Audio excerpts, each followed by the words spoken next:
রমজান মাসে আল্লাহ তাআলা দুটি সময় রেখেছেন, এমন এই দুটি সময়ে যেই বান্দা আল্লাহর কাছে দোয়ার জন্য হাত তুলে, আল্লাহ বান্দার হাতকে কখনো খালি হাতে ফিরিয়ে দেয় না। সুবহানাল্লাহ পড়ার সময় দুই সময়ে বান্দার দোয়া আল্লাহর কাছে করার সাথে সাথেই কবুল হয়ে যায়। আল্লাহ তাআলা বলছেন, ওয়া ইযা সাআলাকা ইবাদি আন্নী ফাইন্নী করিব, ও আমার বান্দা তুই আমার কাছে চা, আমি তোর কাছেই আছি। তুই চাইতে দেরি হবে, আমি আল্লাহ দিতে মোটেও দেরি হবে না। সুবহানাল্লাহ পড়ার সময় এক নাম্বার সময় হচ্ছে রমজান মাসে আপনি যখন সাহরি খেতে উঠবেন, আপনি শুধুমাত্র সাহরি খাওয়ার জন্য উঠবেন না, সাহরির এই ব্লেসিং টাইমে উঠে আপনি 2 রাকাত তাহাজ্জুদের নামাজ আদায় করবেন। নামাজ যখন শেষ হয়ে যাবে ইস্তিগফার পাঠ করবেন, এরপরে দুরূদ শরীফ পাঠ করবেন। এবার দুটি হাত আল্লাহর কাছে তুলবেন, আল্লাহর কাছে যা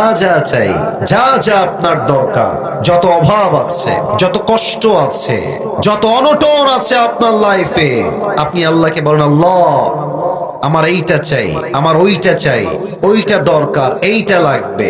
সাহরির সময় উঠে যেই বান্দা আল্লাহর কাছে চাইতে পারে, আল্লাহর হাবিব বলেছেন সাহরির সময়ের কোন দোয়া, তাহাজ্জুদের জায়নামাজের কোন দোয়া আল্লাহ কখনো খালি হাতে ফিরিয়ে দেয় না। সুবহানাল্লাহ পড়ার সময় এক নাম্বার সাহরির সময় সকলেই 2 হাত তুলে আল্লাহর কাছে দোয়া করবেন। 2 হচ্ছে ইফতারের সময়, এটা বড় বরকতের সময়, এটা বড় অসাধারণ সময়। আমরা ইফতারের সময় বসে বসে অনেকে টাইম দেখে সময় নষ্ট করি, অনেকে ফেসবুকে টাইম লস করি, অনেকে ইউটিউবে টাইম ওয়েস্ট করি। এটা বড় বরকতপূর্ণ সময়।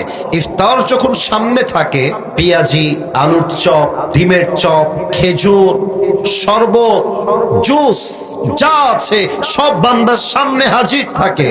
বান্দা চাইলে খাইতে পারে, বাট বান্দা হাত দিয়ে খায় না, চুপচাপ বসে থাকে। আল্লাহ তখন বলেন, ফেরেশতা আমার বান্দার সামনে এত খাবার রাখা আছে, আমার বান্দা খায় না কেন? আমার বান্দা জুস খায় না কেন? আমার বান্দা পেঁয়াজি খায় না কেন? ও তো চাইলে খাইতে পারে। ফেরেশতা বলে, আল্লাহ তোমার সকল বান্দারা তোমার জন্য রোজা রেখেছে, ওরা টাইম না আসে পর্যন্ত একটা লোকমা জিনিস তার মুখে দিবে না। তখন আল্লাহর রহমতের দরিয়া জোশ খেলে ওঠে। আল্লাহ বলে, আমার বান্দা কি চায়? শোনো ফেরেশতা, আমার বান্দা এখন যা চাইবে আমি আল্লাহ তার প্রত্যেকটা চাওয়াই কবুল করে নেব। না এত আস্তে সুবহানাল্লাহ পড়লে তো হবে না, বলেন সবাই জোরে সোরে সুবহানাল্লাহ। ইফতারের সময় বান্দার মনটা অনেক নরম থাকে, বান্দা ক্ষুধার্ত থাকে, বান্দা পিপাসিত থাকে, বান্দা আল্লাহকে ভয় করে চুপচাপ বসে থাকে। বান্দার দিল যখন নরম হয়ে যায়, বান্দা যখন ক্ষুধায় তৃষ্ণায় ছটফট করে, তাও পানি পান করে না, পেঁয়াজি মুখে দেয় না, আলুর চপ মুখে দেয় না, জাস্ট বিকজ অফ আল্লাহ সুবহানাহু ওয়া তাআলা, আল্লাহর জন্য কোনো কিছু শেখায় না। আল্লাহ বলছে, বান্দা ইফতারি নিয়ে আমার কাছে হাত তোল, যা চাবি আমি আল্লাহ তোকে তাই দান করে দিব। সুবহানাল্লাহ।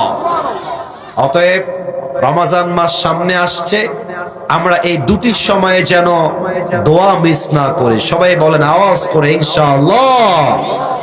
আল্লাহ আমাদের সকলের দোয়াকে তুমি কবুল করে নিও। পড়েন সবাই আমিন।